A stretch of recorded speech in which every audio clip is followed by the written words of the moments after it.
Série d'installations des nouveaux ministres aujourd'hui, ceux de la communication, de la réconciliation nationale, de la justice et de l'administration territoriale ont tous pris fonction, compte rendu des cérémonies dans un instant. Chirurgie à cœur ouvert, mais vraiment à cœur ouvert, vous verrez les images assez sensibles dans ce journal. 11 enfants sont pris en charge par l'ONG Chaîne de l'Espoir à travers une campagne, la première en collaboration avec le ministère en charge de la Santé. Et puis enfin, cette journée du 14 janvier était consacrée aux élections présidentielles et législatives en Ouganda. Le rendez-vous électoral a lieu malgré des violences répétées. Le président sortant Yoweri Museveni est candidat à sa propre succession. Bonsoir à tous, bienvenue dans ce journal. La série d'installations a commencé pour les membres de nouveaux gouvernements nommés le 10 janvier dernier.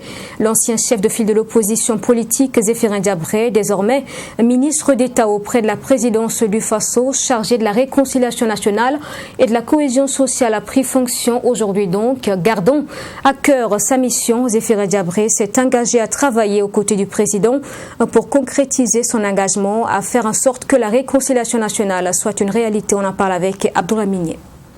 Je vous déclare solennellement installé dans vos fonctions de ministre d'État. Ainsi, Zéphirin Diabré est officiellement installé dans ses fonctions de ministre d'État auprès de la présidence du Faso, chargé de la réconciliation nationale et de la cohésion sociale par le secrétaire général du gouvernement. Les premiers mots du nouveau ministre sont des remerciements à l'endroit du président du Faso pour la confiance placée en lui. Servir son peuple est un plaisir pour moi, a laissé entendre Zéphirin Diabré, qui mesure la lourdeur de la tâche à lui confier. Le président du Faso veut que, très rapidement, les Burkinabés, déchirés par tant de choses, soldent les comptes, tournent la page et regardent résolument vers l'avenir. Notre pays est assailli par beaucoup de défis. Et l'une des conditions qui nous permettront donc de les surmonter, c'est si nous nous parlons entre frères et sœurs du même pays et que nous sachions regarder donc dans la même direction. C'est dans cet esprit-là que je m'engagerai corps et âme dans cette mission lourde, difficile, mais passionnante, qui en fait ne m'est pas confiée à moi, mais est confiée à l'ensemble du pays. C'est le genre de mission où il n'est pas possible, ni même envisageable d'échouer. Sinon, ça voudrait dire que le Burkina Faso a échoué et que Dieu nous en garde. Pour Zéphirin Diabré, la réconciliation nationale va au-delà de l'aspect politique. Plusieurs dossiers sont en instance et pour lui, traiter ces dossiers est indispensable pour la construction du Burkina Faso. Il ne s'agira pas de faire des arrangements entre nous. Il s'agit au contraire de nous atteler à regarder comment notre pays, du fond de sa société, a évolué et quelles sont les déchirures qui y sont apparues et qui nécessitent qu'on se remette ensemble. Et vous les connaissez parce que vous les vivez. Nous avons, par exemple, plus d'1 million de Burkinabés qui sont déplacés, qui ont peut-être le sentiment, souffrant dans les camps, pendant que les autres mènent une vie paisible et même à la limite insouciante, qu'eux ne sont plus des Burkinabés comme les autres. C'est un problème de réconciliation nationale. On a des groupes, alors j'utilise le mot ethnique, mais au sens noble du terme, qui, à la faveur de la crise sécuritaire, pour des raisons allant dans un sens ou dans l'autre, ont parfois le sentiment qu'ils sont stigmatisés, rejetés. C'est une question de réconciliation nationale. À ces questions, le ministre d'État chargé de la réconciliation nationale ajoute les conflits autour de la chefferie coutumière et d'autres cas d'exclusion sociale. Pour réussir sa mission, Zéphirin Diabré dit compter sur les autres membres du gouvernement et sur tous les Burkinabés. Installation également de Ousseini Tamboura, ministre en charge de la communication et porte-parole du gouvernement. Dans son discours de prise de fonction, il s'est dit déterminé à continuer sur les pas de son prédécesseur. La passation de charge est intervenue aujourd'hui, 14 janvier. Serge Ballot. Ancien ministre délégué chargé de l'alphabétisation et de l'éducation non formelle de 2007 à 2011, Ousseini Tamboura prend les rênes du ministère en charge de la communication. Juriste de formation, Ousseini Tamboura dit continuer sur les chantiers déjà entamés par son prédécesseur, mais ouvrira d'autres chantiers afin d'atteindre les objectifs à lui assignés. Je dis aussi qu'il était certainement plausible que j'ouvre aussi des chantiers, puisqu'en tant que ministre, je bénéficie d'une mission, d'une confiance qui m'a été confiée par le président du Faso et le chef du gouvernement. Et vous savez, c'est sur la base aussi d'une lettre de mission avec des objectifs à atteindre. Et dans ce contexte, j'ai sollicité l'accompagnement de tous les acteurs. J'ai aussi indiqué que je serai dans une disposition d'écoute pour connaître les préoccupations et une disposition de travailler ensemble avec les acteurs pour trouver des solutions durables puisqu'il s'agit de ça. Quant au ministre sortant Rémi Fulgence Dandjounou, après 5 ans passés à la tête du département de la communication, il se dit satisfait des résultats engrangés. Même si d'autres chantiers sont en cours, il se dit confiant quant au dynamisme qu'apportera le nouveau ministre. Pendant 5 ans, son Excellence président du Faso est dans un contexte délicat parce que nous sortions d'une insurrection de transition. Maintenu le ministre porte-parole du gouvernement, ministre de la communication et des relations avec le Parlement durant cette période-là. La seconde, c'est que nous avons réussi à mettre en œuvre la TNT et engager des mutations qui, je suis certain, au niveau des EPE, au niveau du SIC, pourront raisonnablement améliorer les conditions de travail et de vie des travailleurs. Donc je pense qu'il reste des chantiers à mettre en œuvre et j'ai foi que le ministre Tamboura aura la dynamique nécessaire afin que justement, par rapport à la lettre de mission qui lui sera donnée, ces chantiers-là puissent connaître une accélération et soit l'ouverture d'autres opportunités au bénéfice, comme je l'ai dit, de la communication pour le développement, de la communication sur les actions majeures que le gouvernement met en œuvre et surtout au bénéfice de la démocratie et de la liberté de la presse. En rappel, le nouveau ministre en charge de la communication, Ousseini Tamboura, a occupé plusieurs postes au niveau national, régional et international, dont le plus récent est la coordination des enquêtes parlementaires sur les systèmes de téléphonie mobile et des promotions immobilières. Le remplaçant de Siméon Sawadogo, précédemment ministre de l'administration territoriale, de la décentralisation et de la cohésion sociale, a été installé dans ses fonctions aujourd'hui. Clément Pegwende Sawadogo, ministre entrant, n'a pas perdu de temps à exposer les défis à relever au sein de son ministère. Compte rendu de cette cérémonie d'installation dans ce reportage signé Fatima Tanikiema. Renforcer l'État et l'administration publique pour garantir la sécurité, la stabilité et renforcer la résilience économique au Burkina Faso est l'intitulé du programme quinquennal 2021-2025 du président du Faso. Un programme dans lequel figure la décentralisation et une ouverture plus large aux régions, ainsi que la refondation, la modernisation et la professionnalisation de l'administration publique. Des chantiers dont la mise en œuvre sera assurée par le nouveau ministre d'État de l'administration territoriale et de la décentralisation, Clément Pegwende Sawadogo. Ce qu'on pourrait appeler urgence d'entre les urgences, c'est à mon avis d'engager rapidement le travail qu'il faut faire en amont pour la réussite des élections municipales, parce que ces élections devraient se tenir, et s'il n'y a pas de changement, dans les mois d'avril et mai, ce qui suppose qu'un certain nombre de prérequis au niveau même du gouvernement puissent être réunis, gérés, pour que ce processus se déroule de manière normale. Siméon Sawadogo, ancien ministre d'État de l'administration territoriale, de la décentralisation et de la cohésion sociale, appelé à d'autres fonctions, a également briefé son successeur sur les chantiers en cours, des projets qui doivent être achevés sous son leadership. La relecture du Code général des collectivités territoriales qui est en cours, la réforme du Fonds permanent de développement des collectivités territoriales qui aboutit en octobre 2020 à l'érection donc de l'Agence nationale d'appui aux collectivités, au développement des collectivités territoriales dont l'opérationnalisation est prévue pour 2021. L'élaboration d'une loi de programmation financière au profit des collectivités territoriales dont la monture globale a été élaboré et dont le projet de loi est prévu pour être introduit donc, au Conseil des ministres et être adopté par l'Assemblée nationale en 2021.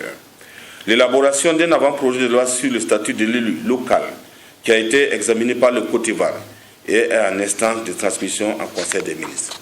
Clément Pegwende Sawadogo, le désormais ministre d'État de l'administration territoriale et de la décentralisation, est un économiste et homme politique burkinabé. Il a occupé respectivement le poste de ministre de la fonction publique, du travail et de la protection sociale, ministre de la sécurité, conseiller spécial du président du Faso et président du conseil d'administration de la compagnie aérienne nationale Air Burkina sous le premier mandat du président du Faso, Rochmark Christian Kaboré. Rappelons que pour Clément Pegwende Sawadogo, c'est un retour à la maison. Il a été à la tête du ministère de l'administration territoriale et de la décentralisation entre 2006 et 2011. Dernière installation de ministre dans la série du jour, Victoria Ouedraogo Kibora, nommée ministre de la Justice, des Droits humains et de la promotion civique garde des Sceaux, a également pris fonction. Elle a affirmé son engagement à faire rayonner le ministère de par les acquis déjà engrangés, également par un dévouement dans ses actions. Serge Bado. Magistrat de grade exceptionnel 6e échelon, celle qui occupait le poste de secrétaire permanent du Conseil supérieur de la magistrature vient de prendre les commandes du ministère en charge de la justice, des droits humains et de la promotion civique garde des Sceaux. Victoria Kibora dit mesurer l'ampleur de la tâche qui lui incombe avec la fusion des deux ministères et met le dialogue en priorité dans la gestion des crises. Il faut reconnaître que le ministre sortant a beaucoup fait dans tous les domaines. Et aussi reconnaître que ces genres de difficultés peuvent arriver à tout le monde. Et en tout cas, je pense que en commençant le travail, parce que je vous ai dit il y a plusieurs acteurs, je vais prendre le temps de rencontrer tous les acteurs individuellement pour comprendre les difficultés et voir ensemble. Je crois que le tout aussi, c'est de pouvoir échanger, d'avoir le temps vraiment d'écouter et de chercher tous ensemble les solutions à appliquer à des situations données. Après 6 ans passés à la tête du département en charge de la justice, René Bagoro se dit satisfait du travail abattu. Et pour lui, quelques acquis sont à noter. Il s'agit entre autres... Et au niveau de la justice, nous avons fait énormément de réformes. Je le disais tantôt, nous avons environ 29 lois qui ont été votées, 47 décrets d'application qui ont permis de revoir de long en large le système judiciaire, l'organisation judiciaire. Également, nous avons permis au Burkina Faso, lorsque nous gérons les droits humains, d'être à jour dans la production de ces rapports devant les instances des Nations Unies. Nous avons poursuivi bien évidemment à améliorer les juridictions. Vous savez que nous avions des juridictions et des maisons d'arrêt qui n'avaient pas de clôture. Nous avons normalisé. Nous avons également construit des juridictions, notamment à Koupéla. Nous avons ouvert FADA. Nous venons d'achever le TJ Ouagadé, les tribunaux de grande instance de Koué de Boussa. Donc ce sont des actions qui vont permettre de rapprocher la justice. Rappelons que Victoria Ouedraogo a occupé jusqu'en 2000 le poste de substitut du procureur du Faso près le tribunal de grande instance de Ouagadougou. Elle a également participé à plusieurs stages de formation. Santé dans ce journal, lancement officiel hier mercredi de la première campagne de chirurgie à cœur ouvert. Les interventions ont lieu au centre hospitalier universitaire de Tengango et l'initiative est portée par l'ONG Chaîne de l'Espoir en collaboration avec le ministère en charge de la santé du Burkina. Sur un total de 11 enfants qui sont concernés par cette chirurgie cardiaque, 3 sont déjà hors de danger. On en parle dans ce reportage de Sanata Siré qui comporte des images pouvant heurter les âmes sensibles. Abstenez-vous. Une chirurgie à cœur ouvert est désormais possible au Burkina Faso. Sur 11 patients majoritairement adolescents, 3 ont déjà subi avec succès une opération à cœur ouvert au CHU de Tengango. Première du genre, cette initiative de la chaîne de l'espoir vise à soulager un tant soit peu les enfants souffrant des pathologies cardiaques congénitales. Pour l'instant, nous avons opéré 3 enfants, 15 ans lundi, 5 ans hier et 9 ans aujourd'hui. L'intervention d'hier et d'aujourd'hui ont été très difficiles, mais je dois vous dire que j'ai eu une émotion formidable quand j'ai vu que le petit Isaac, 5 ans, a reconnu sa grand-mère et il lui a serré la main et il m'a serré le petit doigt et c'était magnifique. Pour moi, l'enfance, c'est un premier stade. Mais énormément d'adultes sont concernés, les patients diabétiques, les patients fumeurs, et ils bougent ce qu'on appelle les artères coronaires, ou ils ont des pathologies sur les valves cardiaques. Il y a énormément de patients, et donc il faut s'occuper également de l'adulte. Je pense, nous allons discuter avec les autorités de santé, les autorités du ministère de la Santé, je pense qu'il faudra prévoir 6 à 8 missions par an. Une initiative saluée à sa juste valeur par les autorités sanitaires burkinabais. Car en plus de soulager ces enfants souffrant de malformations congénitales, ces médecins de la chaîne de l'espoir vont aussi transférer au cours de leur passage leurs compétences aux médecins burkinabais. L'opportunité que nous offre la présente mission nous donne des motifs de satisfaction et d'espoir, car au-delà du symbolique, nous pouvons déjà rêver à un transfert de compétences aux équipes locales par la suite de l'œuvre pendant les périodes non couvertes par les missions. C'est l'occasion pour moi d'encourager le personnel qui œuvre sans répit à apporter aux malades le soulagement qu'ils espèrent. Si aujourd'hui les conditions sont réunies pour la réalisation de cette campagne, c'est grâce en grande partie aux plus hautes autorités de notre pays et à des hommes et femmes qui se sont investi nuit et jour pour donner un éclat particulier à cette mission. Le lancement de cette campagne de chirurgie à cœur ouvert a été placé sous le patronage du président du Faso Roch Marc Christian Kaboré, représenté à cette cérémonie par son directeur de cabinet. Dr Seydou Zagré a, au nom du président du Faso, témoigné la reconnaissance du peuple burkinabé à la chaîne de l'espoir, grâce à qui une telle intervention a été possible au Burkina Faso. La campagne est prévue pour se dérouler du 11 au 17 janvier 2021 au centre hospitalier universitaire de Tangandougou. Et puis pour comprendre qu'est-ce qu'une opération à cœur ouvert, comment se déroule-t-elle, quelles sont les étapes qui ont abouti à la première chirurgie à cœur ouvert au Burkina, nous restons avec Sanata Serré pour savoir.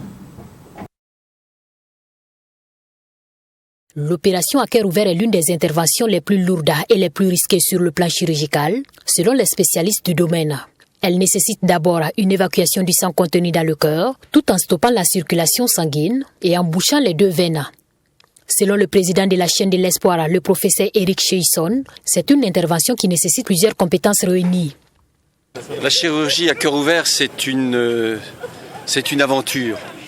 Ça demande une chaîne de compétences très importante. Le chirurgien est important, mais il y a des étapes à respecter et notamment il faut arrêter le cœur.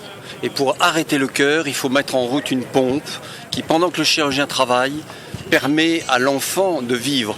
Et donc il faut un anesthésiste, des réanimateurs, des infirmières de bloc, un chirurgien et ce qu'on appelle un pompiste. Pourquoi ces interventions sont difficiles? Parce qu'on intervient sur des cœurs fatigués.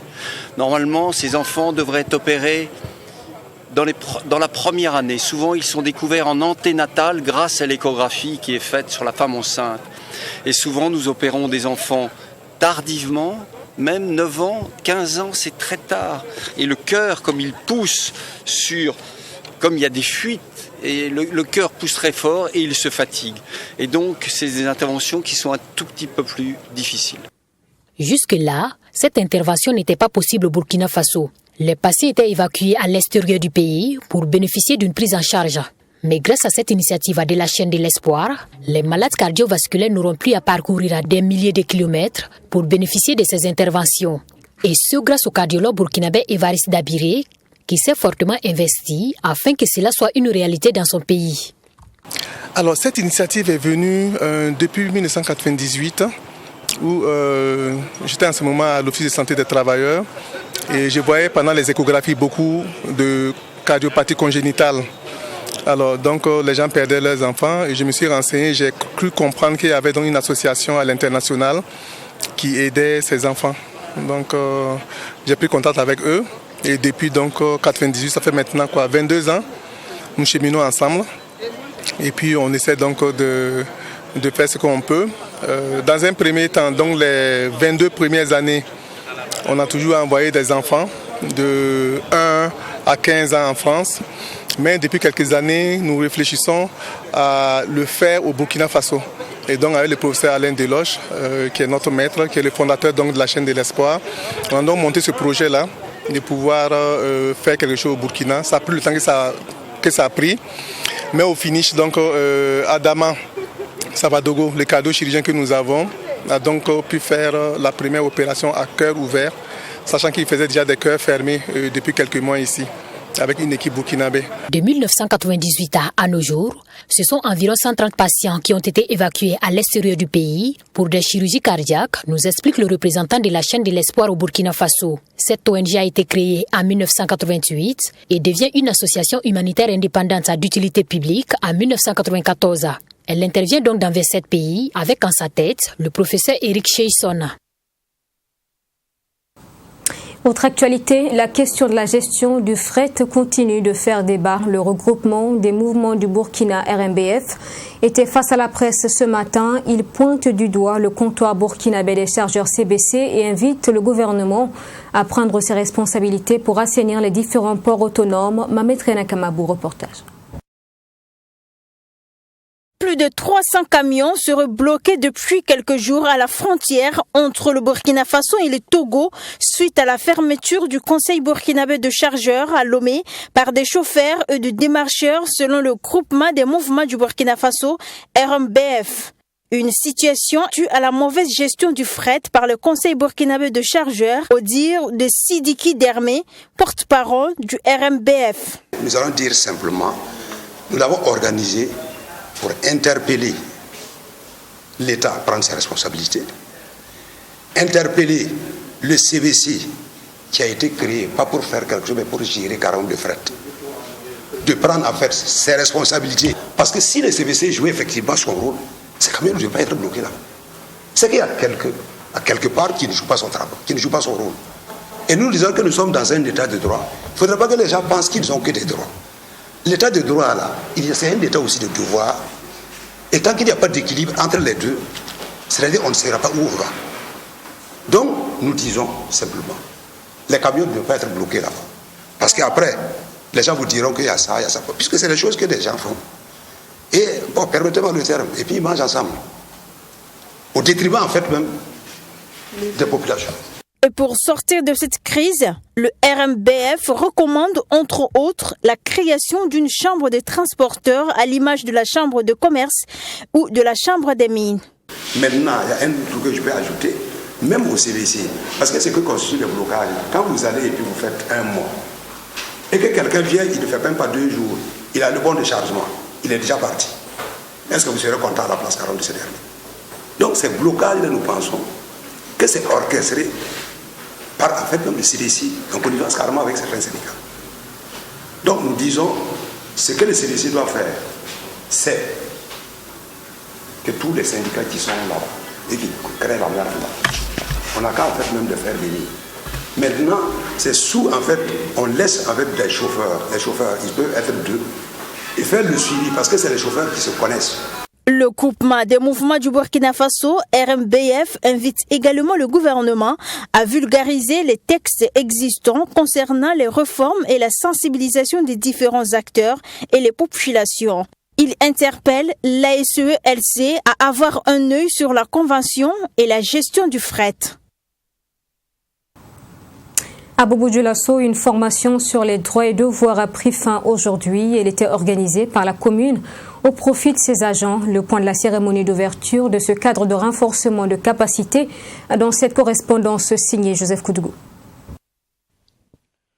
Pour une bonne mise en œuvre de la politique de développement des collectivités territoriales, il faut nécessairement une ressource humaine de qualité. C'est la conviction de la commune de Bobo-Dioulasso qui a initié ce cadre de renforcement de capacité. C'est l'un des axes de développement que nous avions pris dès notre prise de service en 2016.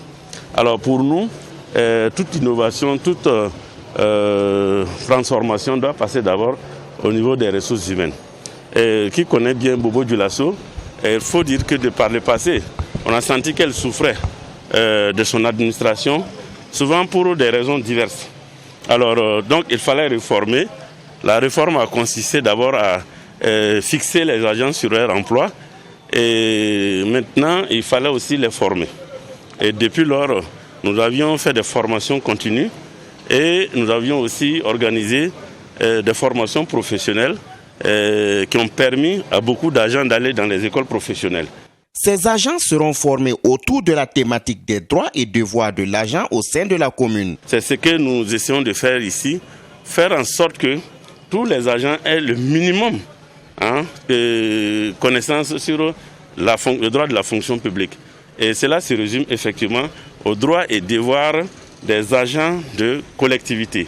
Et nous l'avions fait les autres années par petits groupes, mais depuis là nous avons décidé que tu sois chauffeur, planton ou à quelque niveau de la pyramide que tu te trouves, bien sûr de la fonction publique communale là, que tu puisses aussi bénéficier de ces formations. Alors donc nous avons regroupé tout le monde. Ce ne sont pas des formations spécifiques sectorielles, mais c'est une formation, j'allais dire générale, qui concerne en gros les droits et les devoirs de l'agent communal. Ils sont plus de 200 agents répartis en 2 groupes qui prennent part à cette formation prévue pour durer 4 jours. Et dans le reste de l'actualité en Ouganda, aujourd'hui était jour de vote, double scrutin présidentiel et législatif. Au terme donc d'une campagne électorale extrêmement tendue, le rendez-vous électoral a eu lieu malgré des violences à répétition. Le président sortant Yoweri Museveni est candidat à sa propre succession. Ils font la queue pour s'exprimer. 18 millions d'Ougandais votent ce jeudi lors d'une présidentielle tendue. Elle a été violente aussi, car le président brigue un 6e mandat. Les électeurs ont le choix entre l'autoritaire Yoweri Museveni, 76 ans, l'un des dirigeants au pouvoir depuis le plus longtemps en Afrique, 35 années, et 10 candidats de l'opposition. Parmi eux, le grand rival du président, c'est Bobi Wine, 38 ans, jeune député et chanteur de raga. Le duel fait figure de choc des générations dans un Ouganda où 3/4 de la population a moins de 30 ans. Des doutes émergent sur l'équité de cette élection. Des journalistes, des critiques du régime et des observateurs ont été empêchés de travailler. Les meetings de l'opposition ont été interdits sous prétexte de la pandémie, alors que le président Museveni s'exprimait largement à la télévision. Dans ce tweet, Bobi Wine condamne la suspension des réseaux sociaux depuis mercredi soir.